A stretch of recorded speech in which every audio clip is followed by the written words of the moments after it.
Virginia, thank you so much for joining us today. So I'd love it if we could start with you giving us a little bit of context for who you are. Of course. First of all, thank you for having me. It's very it's embarrassingly flattering that you would ask for me to do this. Even though I feel like we have conversations like this all the time. So it's just like someone's recording us basically. Right. But for folks that don't know me, my name is Virginia Goss, and I am a chaplain, a hospital chaplain, and I work in Brooklyn, New York. And I specifically work at New York Presbyterian Hospital in Park Slope. And what else? I am a Presbyterian in the PCUSA, and I'm in the ordination track. Hopefully that's coming to an end at some point, hopefully. Feels like it's never ending at this point. Right. Yeah, and I got my MDiv from Princeton Theological Seminary, which obviously is where Lance and I met each other. And I also have my bachelor's from Rhodes College in Memphis, Tennessee. Is there any other context that people usually talk about? Do they give their age or whatever? So I mean, it would be here. We'll go from here. So okay, cool.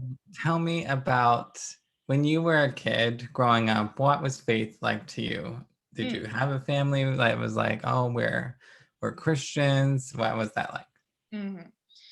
So growing up, I grew up in Decula, Georgia, which is a smaller town northeastern of Atlanta. And kind of backing up a little bit, my dad grew up as an Assembly of God Pentecostal, and my mother grew up in a PCUSA church. So basically what that means, if you're not Protestant or if you're not Christian, what that means is when they got married, my dad's mother basically thought that my mom was like not a Christian, right?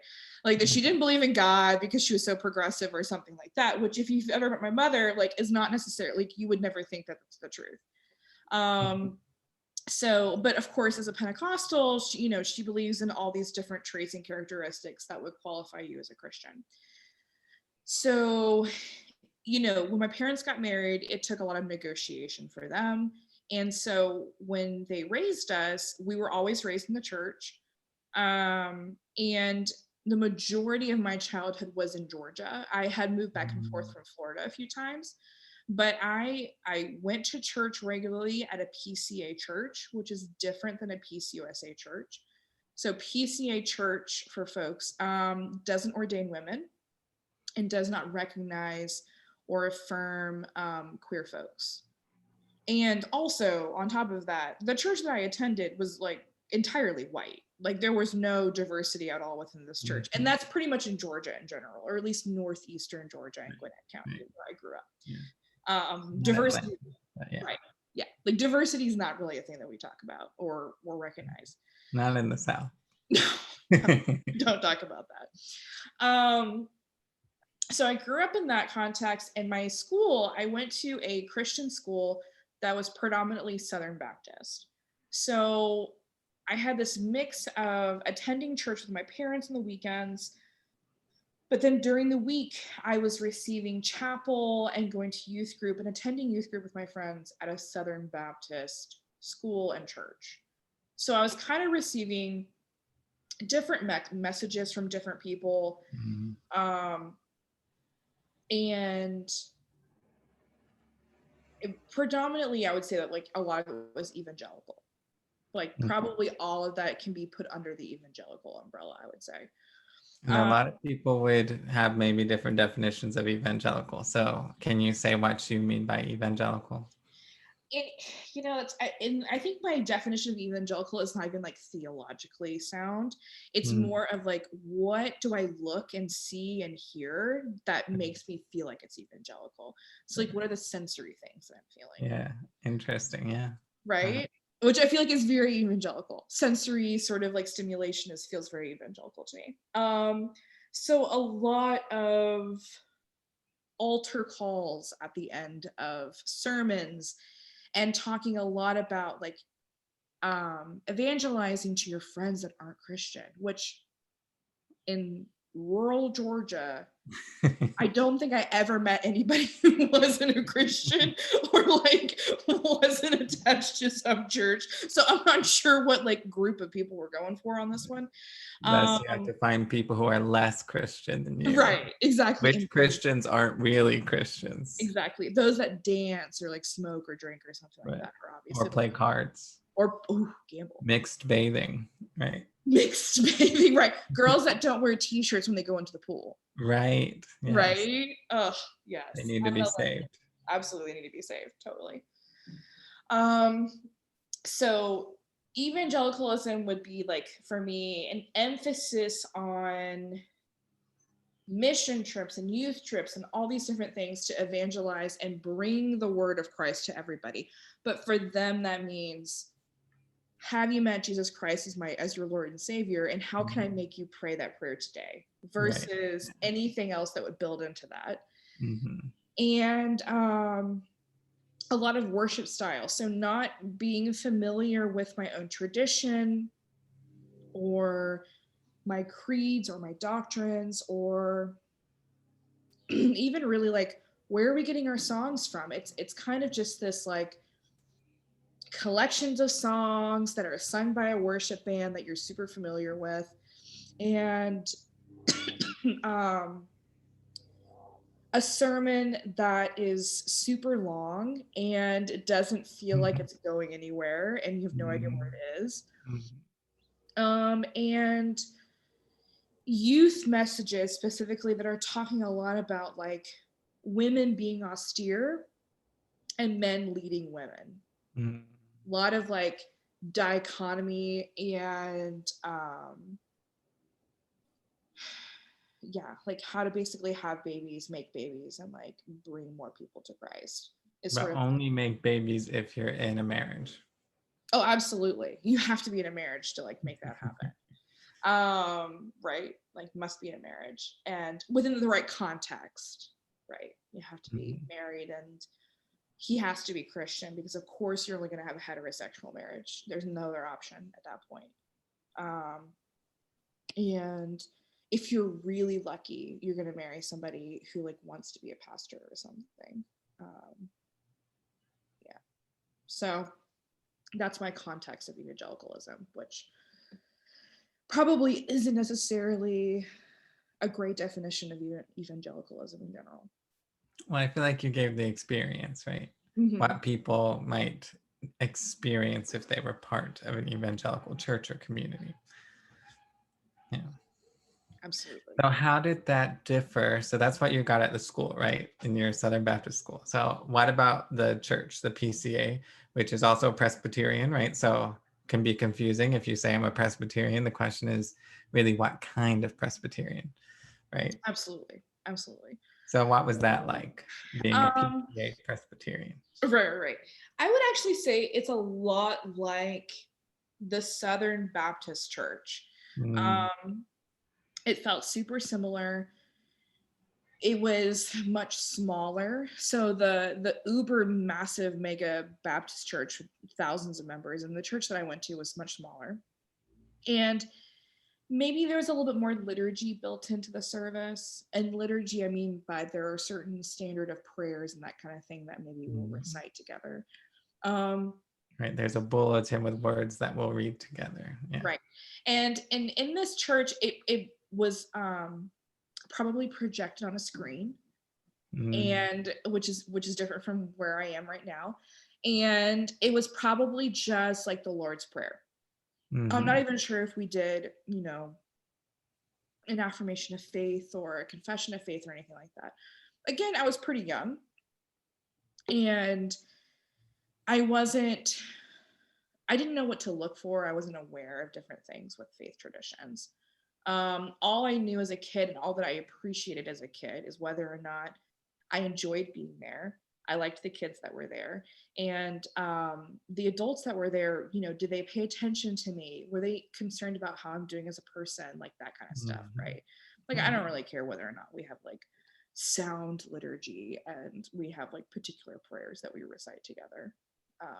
I don't give a crap about that, right? As a kid. Mhm. Right. You wanted to be in community, to be seen, to be known. Yes, definitely. Definitely. So that was kind of my PCA experience. And of course, in both of these places, I'm only seeing men ever preach. Right. And I'm never the one youth leader, I would say, that I had. There were two. One was a man who was technically the youth pastor, and then there was like another youth leader or volunteer, and she was a woman. She was fabulous. I love her to this day. Mm, And of course, she was never a pastor, right. right? Yeah. Um, and she would only do like girls' Bible study and stuff like that. Yeah. So, Yeah. They can be kind of arbitrary distinctions on one level, right? Like women can still be considered a youth leader or a Sunday school teacher, but usually, right, it's only of children and women. right. Yeah. Absolutely. Right.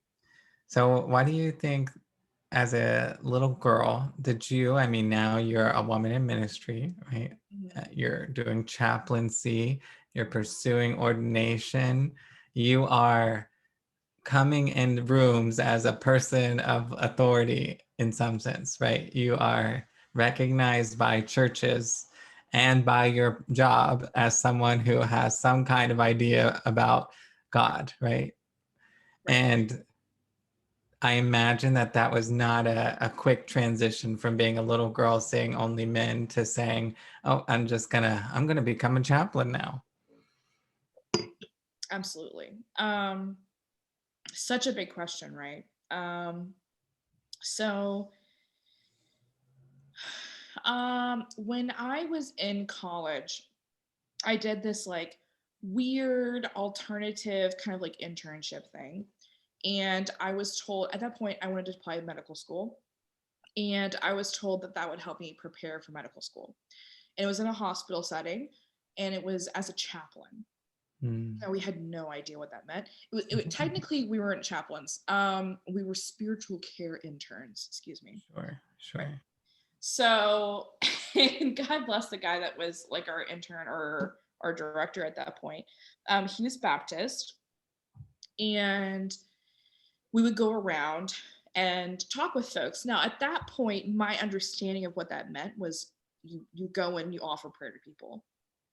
You go and but in Tennessee, where this was, in Memphis, Tennessee, like it was further out in rural Tennessee, everyone's Baptist and everyone wants prayer. So it doesn't matter if you're a man or a woman, they will welcome you with open arms. And honey, if you're willing to pray for them, they will have it. They would love it. And they would love to like encourage you and add into that prayer too. If you're used to like the Mhm. Baptist tradition, they love that. So I kind of got a taste of it and loved that. And ended up going into seminary and like toured seminaries, found a seminary that I loved, and like found my people. I feel like recognized myself and really looked up to the folks that I saw there. And I didn't really know at that point what I wanted to do, but I felt like it was the right place to go. It's a very like liberal arts decision, right? Like you don't really know what the goal is, but you feel like it's the right decision. Right. You'll Uh, figure it out along the way. exactly. Well, God will tell me what's going to happen along the way, Right. right? Of course. Of course. And at that point, I would say my second year in seminary, which is when I met you, Mhm. and we were required to take preaching as one of our courses, and y'all, I was scared to take preaching. I'm not sure if we cuss in this podcast, but but We I was marked it as explicit. explicit. So sorry, I'm already getting you there. I was scared shitless to take preaching. I remember you receiving like a piece of paper from my preaching professor, Sally Brown, and said like, write about your concerns or things that you're really interested in preaching. And I said, I have no interest. I have to take this class, and I'm terrified and I want to throw up. And so just wanted to put that out there to her, and she took that with graciousness, which I really appreciated. But I think that relates a lot to my theology. I was terrified of my own voice. I was terrified of my own words.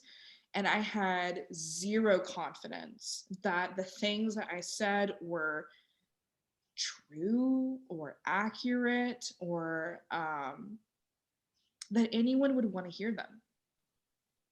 And, I didn't learn all of that in preaching, obviously, but I had the mechanics of it.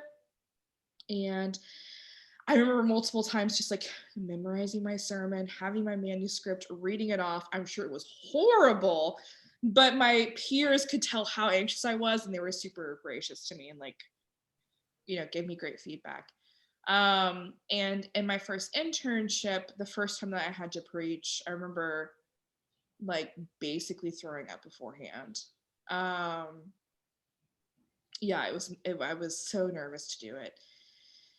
But my supervisor at the time at the church, which was in New York City, I'll just tell you, it's fine. It's Brick Presbyterian Church in the Upper East Side of New York City. And I remember him telling me, the things that you have to say have merit in people's lives. Right. And I remember writing that down because I was like, what? Like, I feel like that's important and it needs to sink in, but I need to write it down to actually like let it sink in and like marinate. And I feel like he spent that year with me trying to reinforce that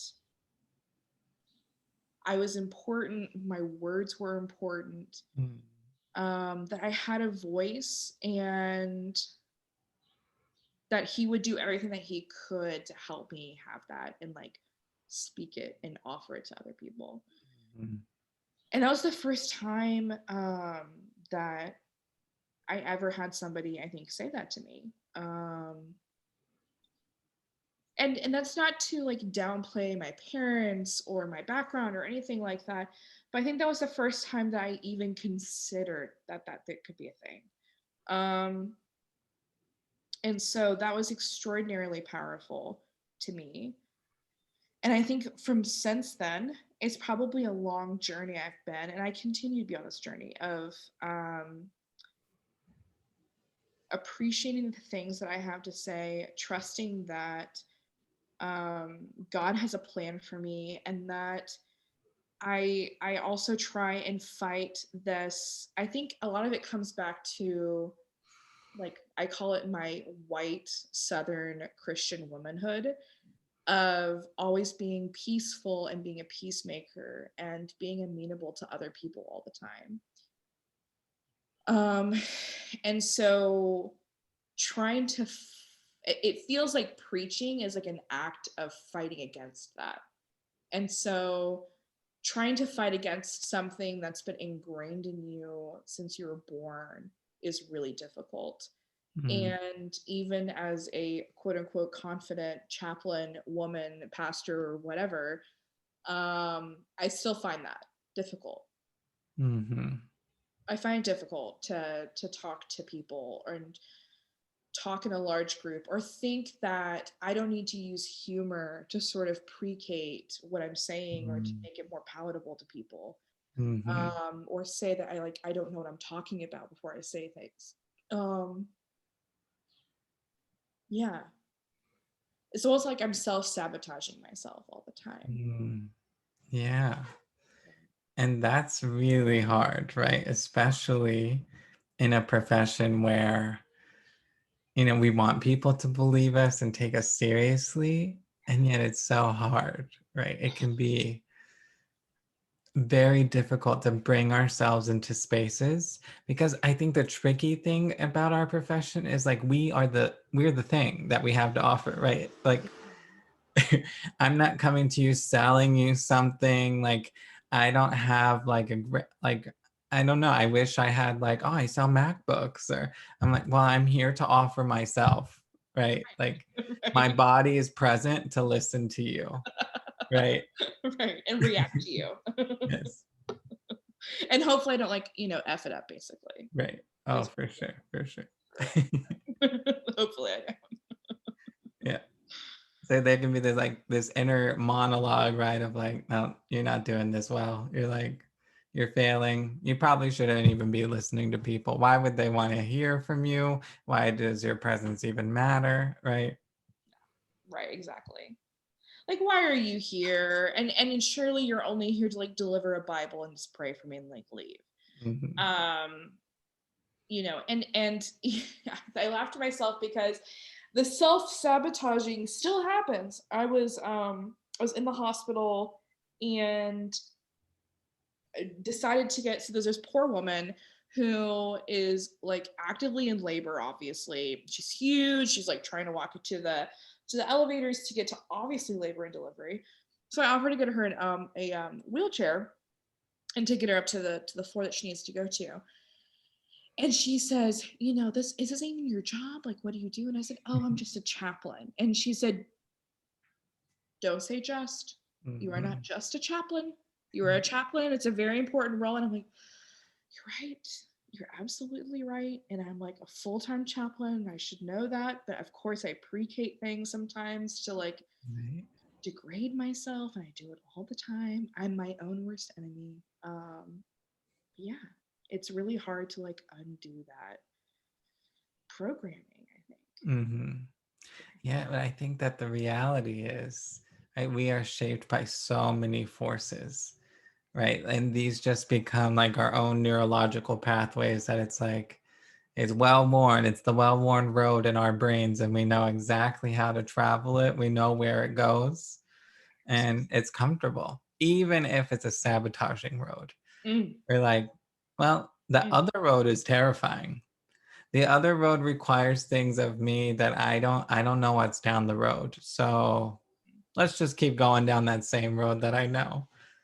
Right? Like, Familiar, yes. and it feels comfortable, and Mm-hmm. you know what your role is, and it Yeah. feels like I have the boundaries. I know what I'm supposed to do. I have my role. I'm going to do it.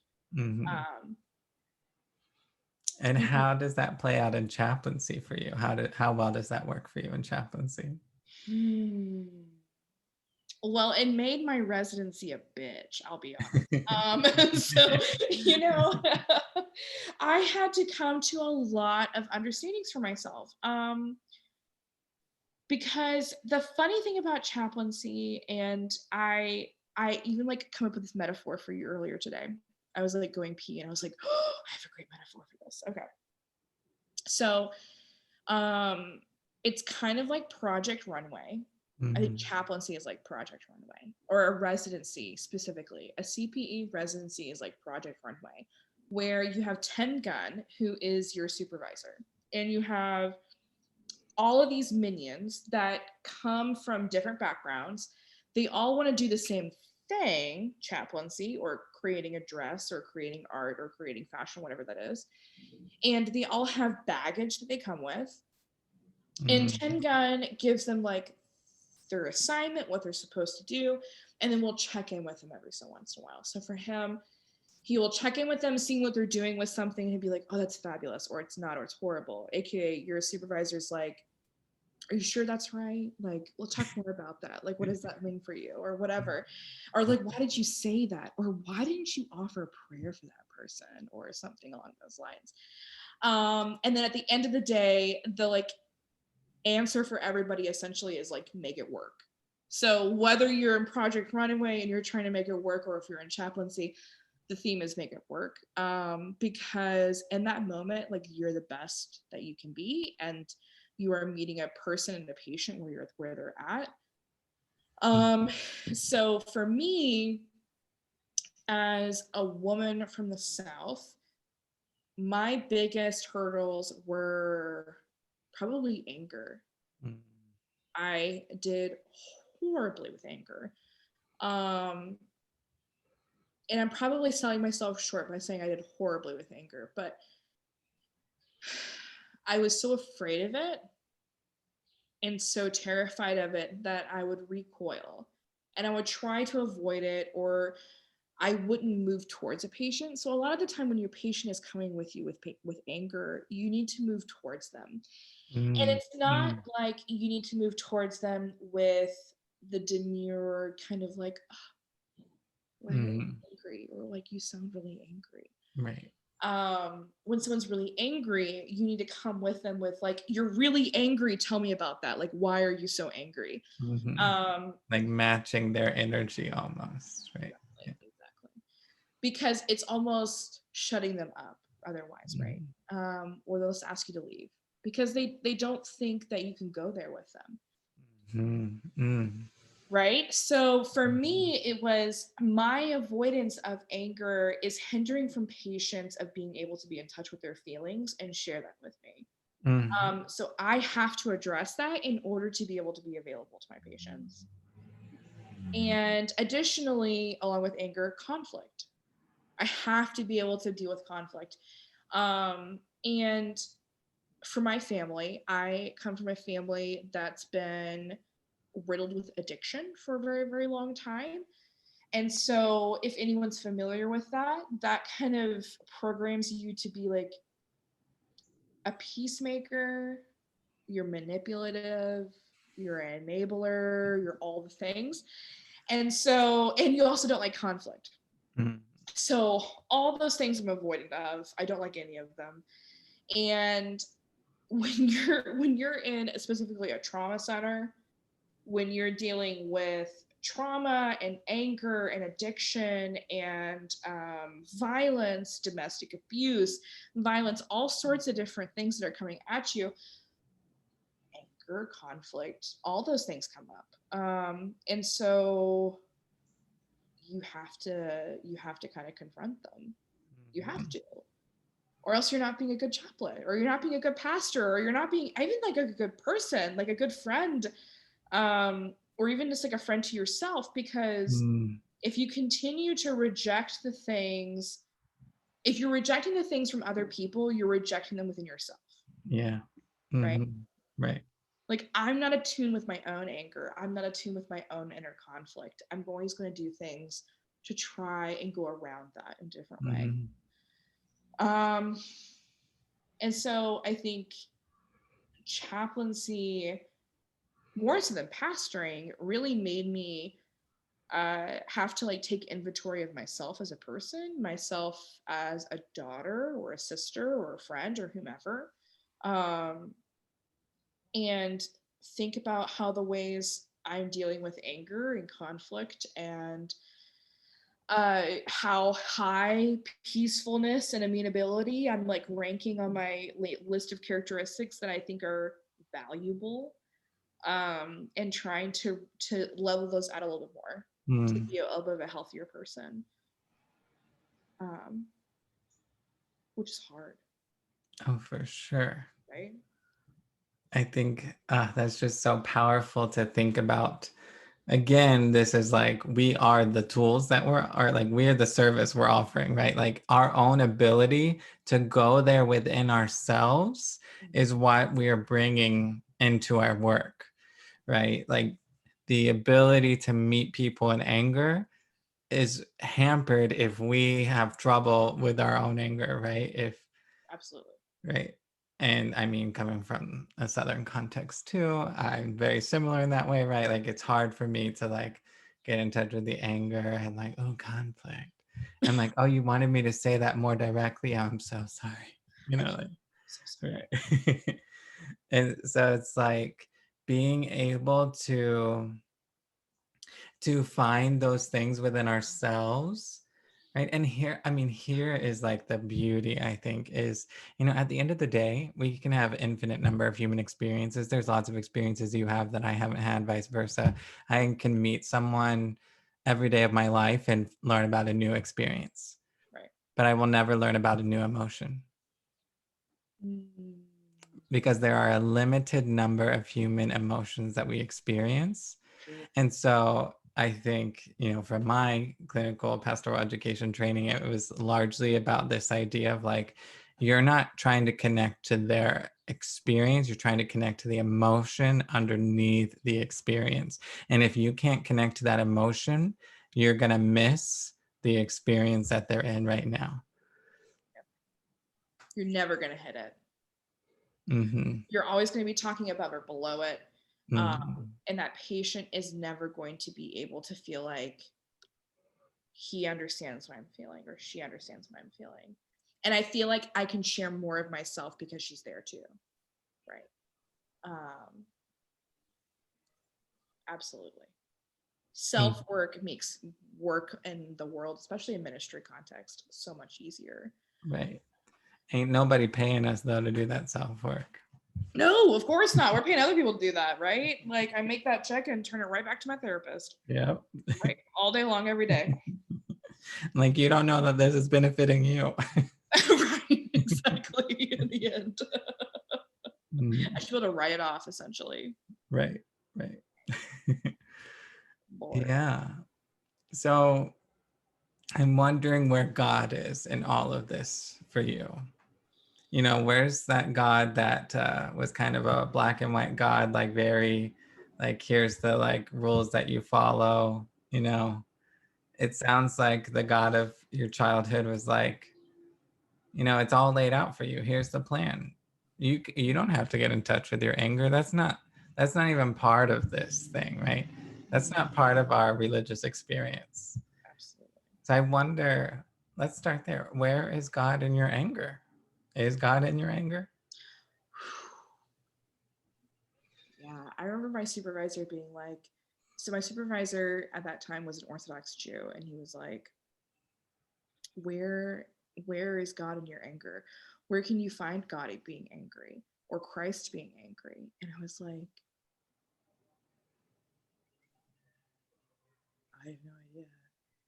Basically, Christ like turning over tables and the temple for the money changers and that kind of thing. That's all I could think of. And I was so out of tune with it. And I would say that still it's very easy for me to be angry on behalf of another person.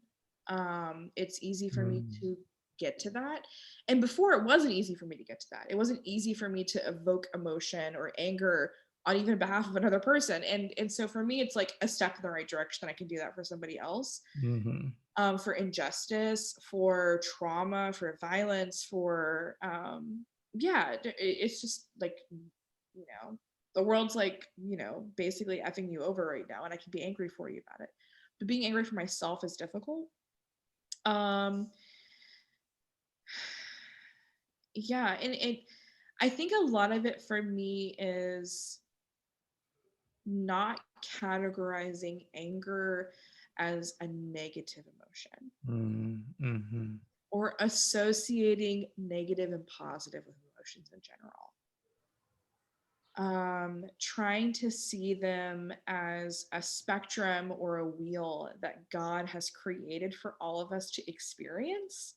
And that to experience the fullness of God, we have to experience those emotions at the same time. Yeah.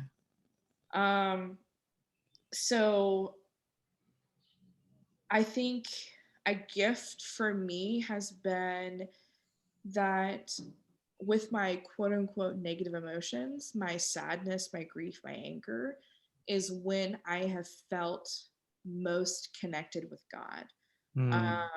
And specifically, when I've been able to be angry at God. And like for me, that is in prayer or just yelling at God, which I do. I've done that absolutely in a church too. Being very angry. And I remember specifically, like generically one time, I had a patient that died who was 4 at the time, and then also a 2-year-old had died in a car accident. And going to church that following Sunday was Mother's Day. And in Mother's Day service, they also did baptism. Right. And so in my church, in my service, they bring all the children up at the front where there's the font for the baptism and the christening. And the pastor brings the babies forward and talks about how the little children, the young ones that are sitting at the feet of this baby, are going to tell this baby and grow up with this baby and tell them about God and the loving God that they have and how they're being brought into this like church family.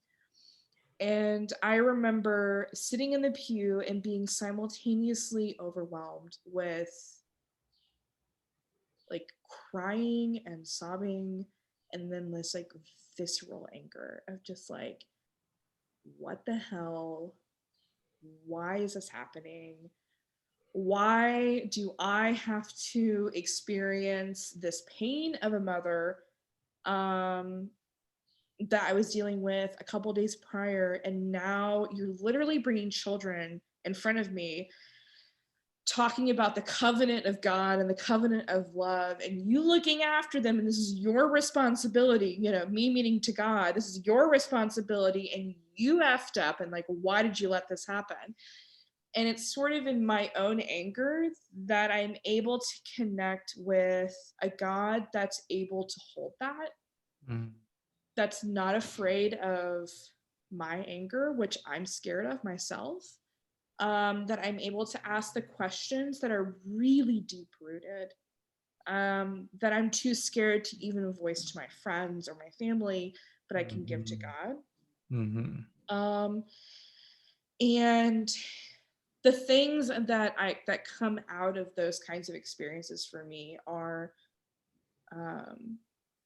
feeling more connected with God, feeling more aware of how God is working in me and how God was working in the people that I'm around, and how God has used people in the past to hold people in the present. That sounds really ambiguous, but I think a way that I would characterize it is that in my past, I feel like faith has informed my life, or should have informed my life, right? I was told as a young child, these are the things that you need to look for. These are the things that you'll have if you'll have a good, like, Christianly life. To be a good Christian and to be a good wife.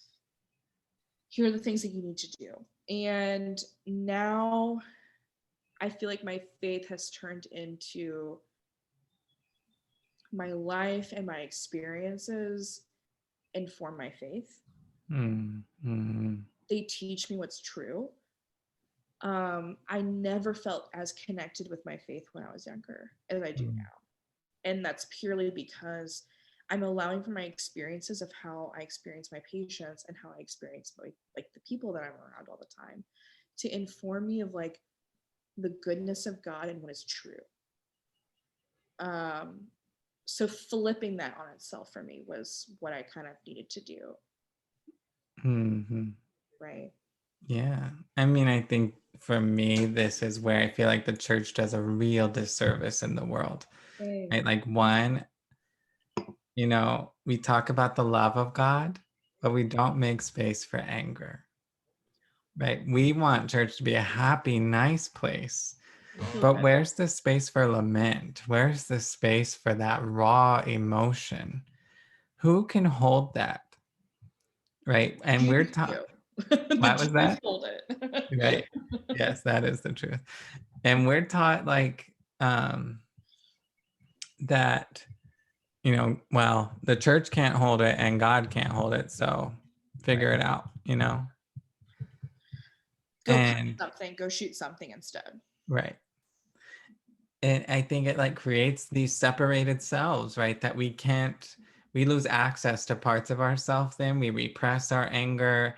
We're like, I'm not angry. What are you talking about? And then all of a sudden we're like, I think, you know, for me, anything we repress that we push down comes out sideways, right?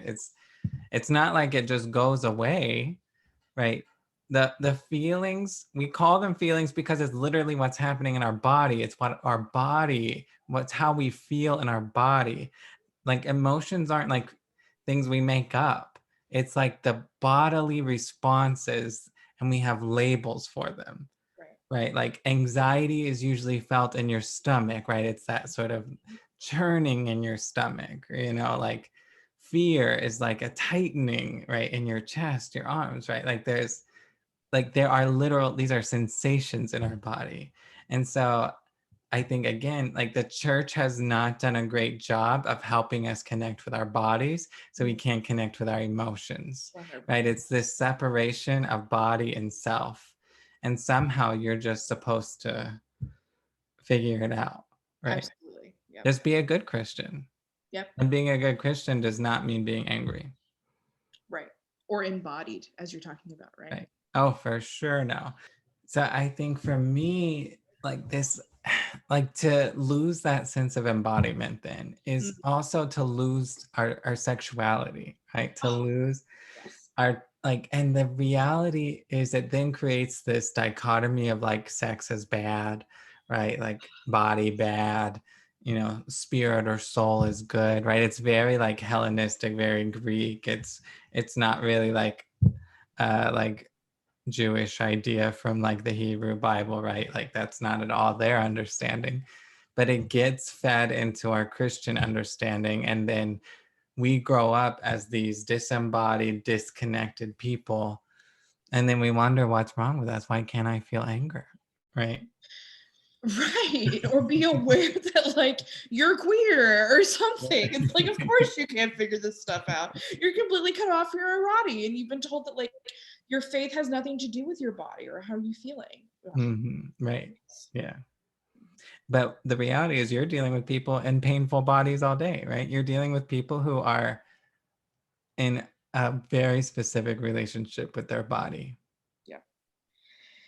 And bodies that are painful, and bodies, I think a lot of the time is they're aware of the mortality of their bodies. Mm. Their bodies are failing them. They're Mm-hmm. not doing what they want them to do anymore. Yeah.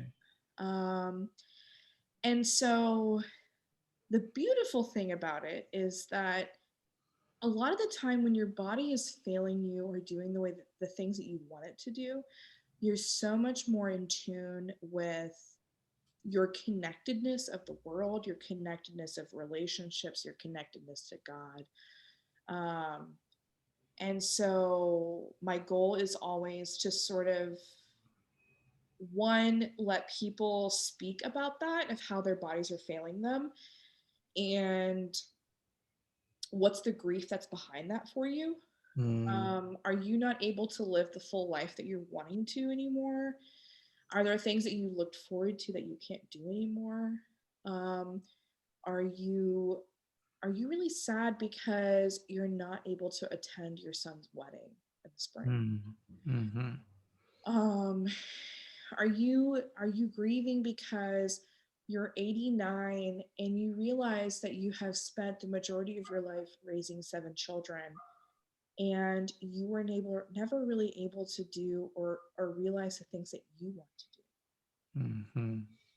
um, and to have somebody be with you that is able to embrace the joy of raising 7 children and what an accomplishment that is, but then also hold the grief of not being able to do the things that you want to do, or me not even being aware of the things that you want to do, and now you're dying.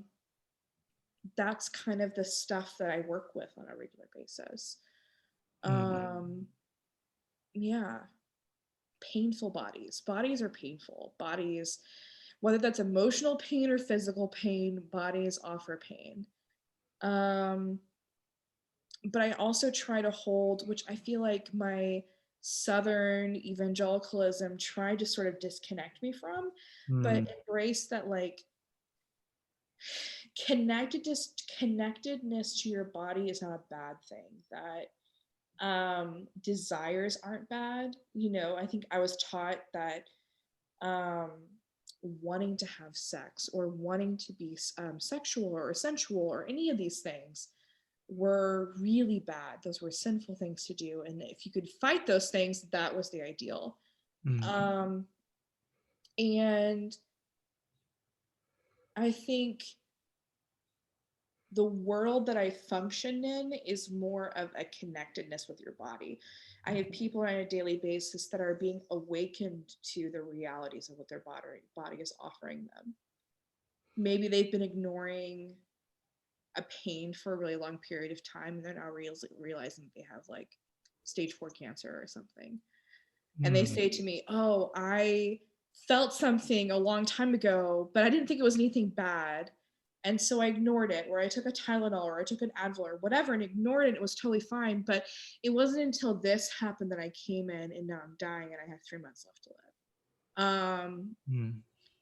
It's a reality of, I think I see all the time, people are completely disconnected to their bodies. And now I'm in the hospital, and I'm having to realize my body in a completely different way. And where does God fit into that? Can you say that last part again? Sorry, there's a truck passing by.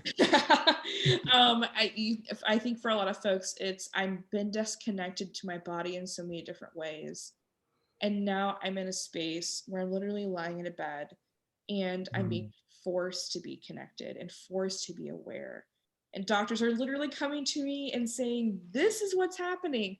What do you want to do about it now? Right. Yeah, what's the goal here? What do you want to do with yourself? What are your goals of care? Like, how do you want to live the last X amount of time left in your life? And I think specifically Christianity, or evangelical Christianity, or Southern Christianity, however we're sort of prefacing that, does not prepare us for the realities that are end of life issues. Yep. For an embodied life. Yeah. Would I be correct in believing that you grew up with an idea of an interventionist God who would come in and potentially heal you or save the day somehow? Absolutely. Absolutely. And so I imagine in your context now, you see a lot of people who do not get that. And so I wonder, how does that change your understanding of God, or does it? Oh, theologies, they show up in such weird ways that we can't even verbalize. And I think a classic way that I see it a lot is in folks that are in the hospital or in dire situations, and they say to me, I asked them, do you want me to pray for you with you? He said, yes, of course. I said, what are we praying for? Right? What are we praying for? Because I can't bring myself into this, right? Well, myself is always in it, but I want to know what they're wanting. You're not just projecting, you're right. Absolutely. And a lot of times I hear, we want healing. We want God to do a miracle. We're trusting and we know God's going to do a miracle. And I hate to say that in some ways my heart drops a little bit.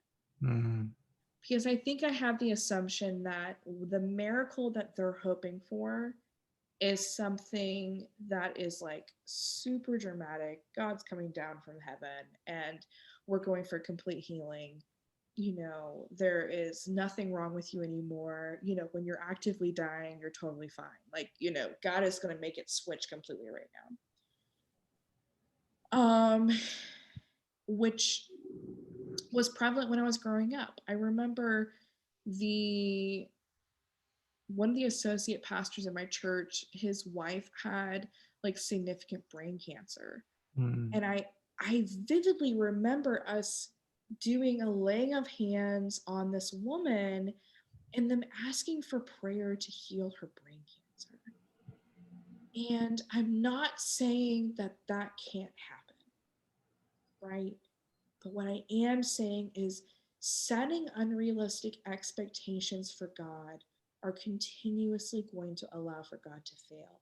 And you're never going to allow for yourself to work with that, right? If God is not going to meet my expectation, then what does your relationship with God look like?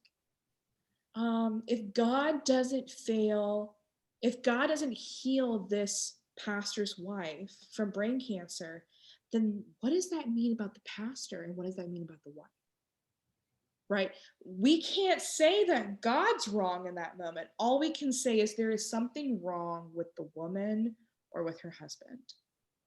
And that's not fair, right? Right. It's not her responsibility that she had brain cancer, but we're only setting herself up for failure. We're saying that if she dies, then that's obviously a failure on her part. She gave up or she did something wrong. And like, God didn't heal her for a reason. And so I feel like, we put a lot of responsibility on ourselves, on our family members that are praying for us, asking for these things to happen, and they don't happen, or they don't happen in the way that we expect for them to happen. And so for me, when I pray for quote unquote healing, or if I'm praying for intervention from God, I want to ask people and ask myself, what does healing or intervention look like? Mm-hmm. Right? Like we need to qualify that and talk about what that would mean for you. Does healing look like eradication of a disease? Or does healing look like being able to manage your symptoms well in the hospital, go on to hospice, go home, be surrounded by your family members, and die peacefully? Mm-hmm. Does healing look like a woman or a man who has been fighting with cancer for 10 years and has come back multiple different times? It is in their bones and they're malnourished and they don't look like themselves anymore. Does healing look like, are we about to say to that person that dying is losing a battle with them? Are we losing a battle at that point? Mm-hmm. Or is healing for that person, whether they're a Christian, whether they are an atheist, doesn't matter to me, but like, does healing for them look like something else? Does that mean dying for them? Right. It's okay, right? Mm-hmm. Right. Why does healing have to be holding on to a life that is not just working for you anymore? You're not able to live the life that you're wanting to. And us being so selfish to claim that I'm going to preface that by saying, like, as a Christian Protestant, I'm going to say that, like, holding on to strands of a life that I don't feel like I'm being able to live my fullest as God's beloved, that's selfish of me. Like, why am I holding on to this right now? Like, my theology makes me believe that this life, as beautiful as it is and how much I want to live to the fullest, I also have a hope that like the kingdom of God is going to look completely different. And that's beautiful too. And that's okay. Yeah.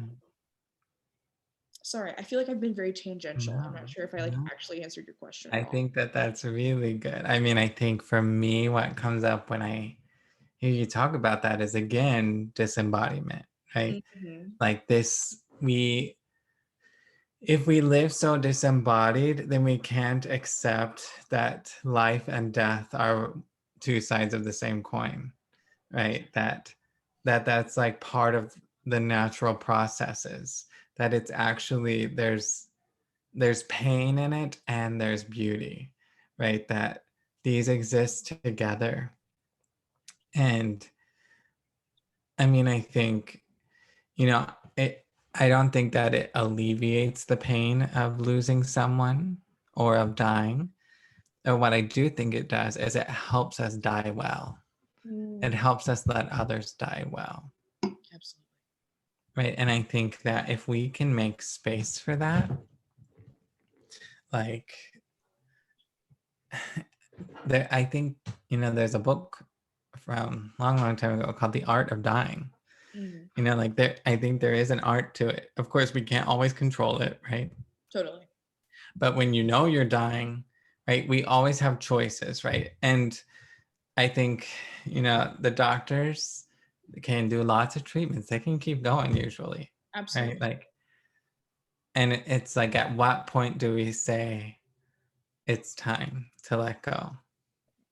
And that's a really hard question. And yet, I think at the same time, like it's part of like accepting like the finite limit of our bodies, right? To accept that this is natural. Right. Like we can increase our suffering, right? This is, Buddhism 101, right? Like to resist suffering is to increase suffering, right? To sort of push back and deny it, that this natural process is in some ways like you're just making it worse. You're making it harder. 100%. Right. I mean, I'm sure you see this more personally every day, but Yep. yeah. Yep. You know, I think CPR is a really good example of that. Mm, Um, CPR is a wonderful thing that science has given us to mm, be able to extend life. It has been cut short by something horrible. But CPR on an individual that has been dying or is dying or is old um, is horrific to watch. mm, And I know for a fact from like firsthand account with doctors and nurses and all sorts of clinicians that it is so difficult to watch somebody who is older or terminally ill being coded because you literally break someone's ribs in mm, your sternum when you're doing CPR on them. And as they said, basically, it is only going to make them die quicker, basically. And there is no healing for that.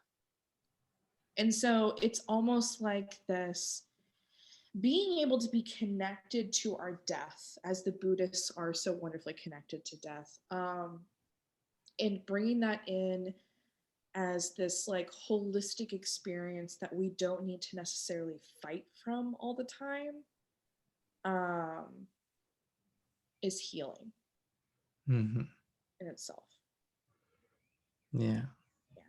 And sometimes the things that we're trying to do to like prolong life, or maybe the measures that we're doing to extend life, if they don't align with that person, of their personhood or their values and their characteristics, then maybe that is not the right path for them. Maybe that's not healing for them.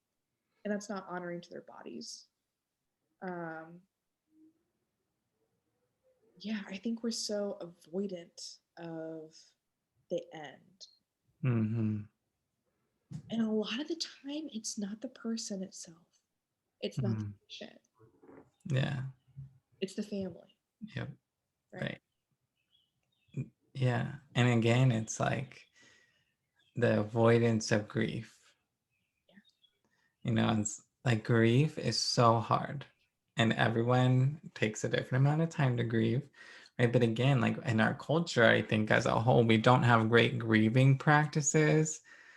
Like, I mean, you know, does your job even give you bereavement time? And if they do, it's like 2 days, right? 2 days. Make sure Get you're done over by it. then. Right.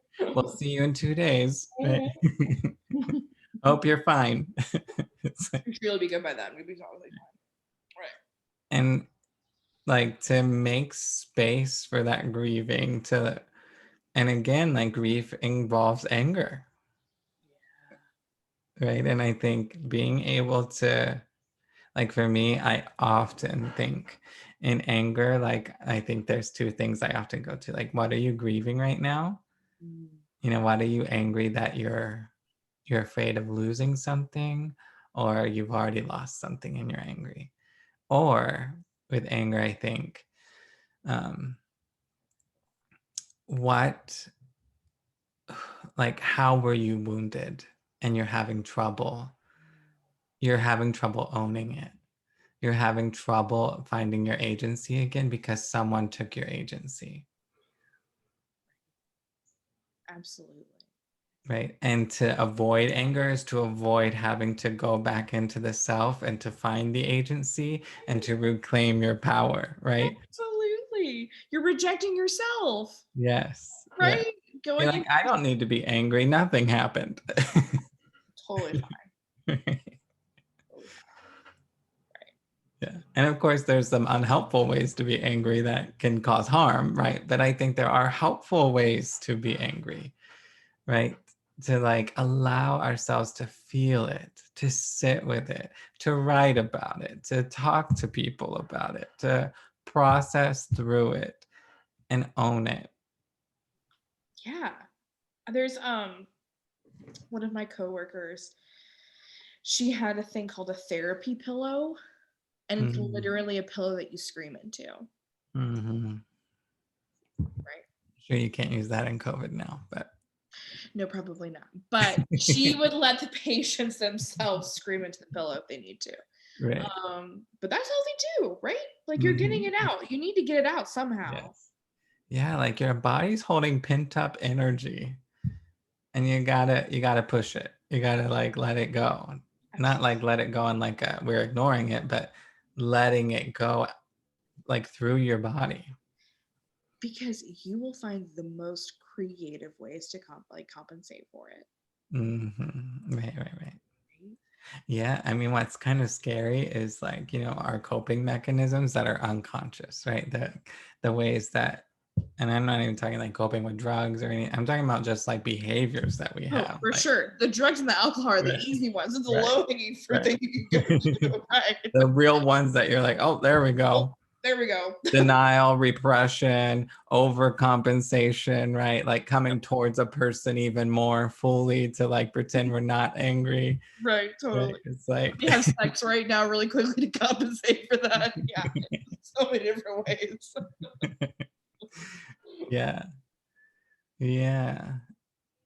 So I wonder if you were to fill in the blank now of, I believe God is blank, how would you fill in that blank?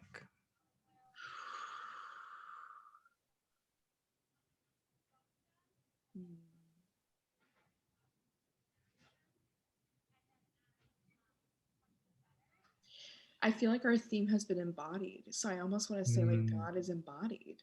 yeah. Hmm. Yeah. Like I think my faith journey has been so characterized by God being this exclusive thing Mm, that I never have access to, or I mm, have to do certain things to have access to. right. And for me, it's been recognizing God in the people that don't look or act or behave anything like me. And it's recognizing that God, that I, that the ways in my past I have limited God by saying God can only show up as A, B, or C. So it's like for me, it's God is embodied because I experience God through the people that I encounter on a daily basis. Mm, I learn more about God through people. hmm. Um, I Yeah. feel very fortunate to be able to do that. Hmm. Yeah. I mean, I think for me, there is such a sacredness to humanity, right? That there is within all of us this God imprint, this piece of God, this something to be discovered. And it can be hard to see sometimes, for all of us have some rough days. Yep. It can be really hard to see when people cause harm, Especially to us. right? Right. But I think the reality is, you know, I think we cause harm often because we've lost touch with that God imprint, right? Like Mm-hmm. we've been harmed and we're protecting something. Always. And we don't believe anymore in that God imprint in us. Mm. Somebody took that away. Ugh. And the reality is it can never be taken away, but it can feel like it's gone. It can be buried under a lot of shit. Yep. It usually is. Right. My experience has been that it usually is. Yeah. And as a chaplain, you get to mine through that with people, right? You get to like dig and find that gold. Yeah. Yeah. I think a theme of self-preservation has been prevalent in my work with myself and with other people, that I am preserving this thing that I think God will like. I'm preserving the Virginia that I think God will accept. Mm-hmm. Right. I'm preserving the Virginia that God will ordain to be able to Mm-hmm. do this work. And a lot of folks they're preserving the self that God will allow to live. And in the end, all we're doing is we're preserving some sick, usually messed up, fucked up way or imagination of something that someone else has told us that we need to be valuing, and it's not true. That we've twisted in our mind in some way or form. Yeah. But like opening ourselves up to a way of being that is new and different and free. And that's how I define repentance. That repentance in Greek metanoia is changing the mind, right? It's a turning, it's a broadening of the mind to see possibility, to recognize that the framework we've been operating in does not have to be the framework. And this is the good news. Amen. Right? And we bring it. Right. We It's make within it. us. Yes. Right? And that's why Jesus says the kingdom of God is within you. Absolutely. We're the ones we've been waiting for. Right. Yeah. The world is incarnate. The word is incarnate in us. Yes, Right? absolutely. Right. I think incarnation for me means nothing. If incarnation means Jesus was someone special, okay, that's nice. Jesus isn't here. Right. Right. More. Jesus said, bye, y'all. But I think what Jesus said is the word is incarnate in all of you. Right. And the work is for you to do. Right. And that's what will heal the world. Absolutely. The self-revelation. Mm-hmm. The self-healing work. Yes. Absolutely. That's all working towards the kingdom of God being present here on earth. Right. 100%. Amen. Amen. Well, on that note, so I always like to end with this question. On your journey of faith, what do you feel like has been something that's really sustained you, that you feel like if you could give something to others? I mean, of course, there can be many things, but what is one thing that you would want to leave with people?